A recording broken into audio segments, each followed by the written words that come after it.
Is there anything more symbolic of modern warfare than the tank? Its distinctive shape, its tracks, its firepower. It's been an intimidating presence on battlefields all over the world for nearly 100 years.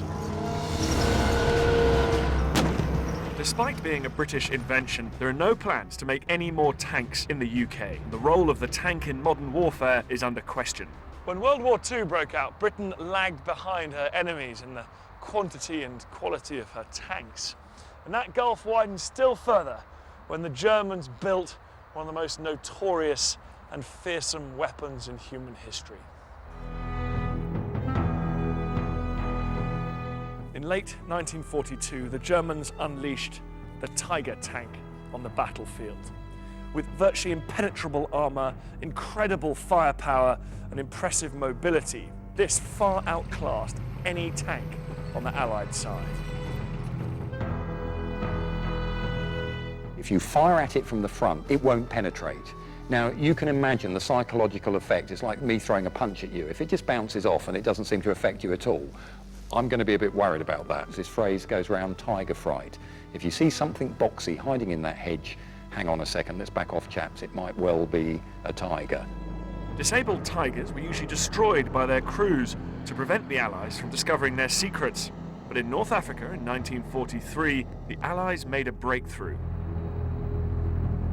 This was the first intact Tiger tank captured by the British during World War II. It was a great opportunity for the British engineers to have a real look at its strengths and weaknesses.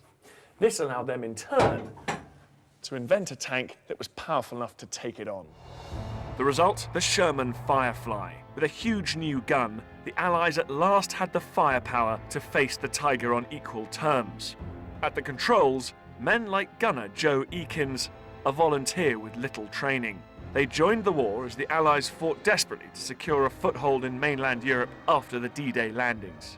It was the worst 6 weeks of the war, I think. The second day over, my best friend got killed, so I soon realised what it was all about, and soon realised that it didn't matter whether you were an officer, whether you were a man, whether you were a good soldier, bad soldier, you still got it.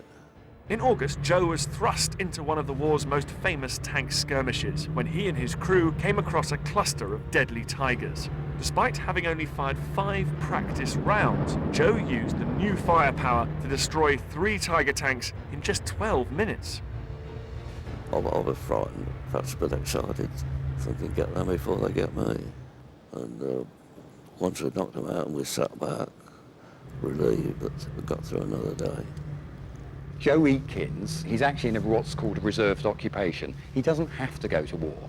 He joins up this citizen army. He has to go forward and take on these Nazi German troops. What we have to show respect to is people like Joe Eakins taking on a job like that from such a different background.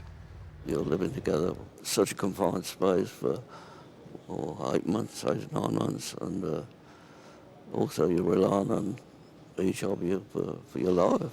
So you become just like a family. And life inside a World War II tank was grueling. The fumes were a bit overpowering. They were hot in hot weather, really hot, and freezing in cold weather. But that was your life. You lived it in the tank. In the heat of battle, conditions changed from harsh to almost unbearable. Each time the tank fired a round, the crew were temporarily blinded. I don't really fancy doing this when there's people shooting at me. It's pretty cramped below here.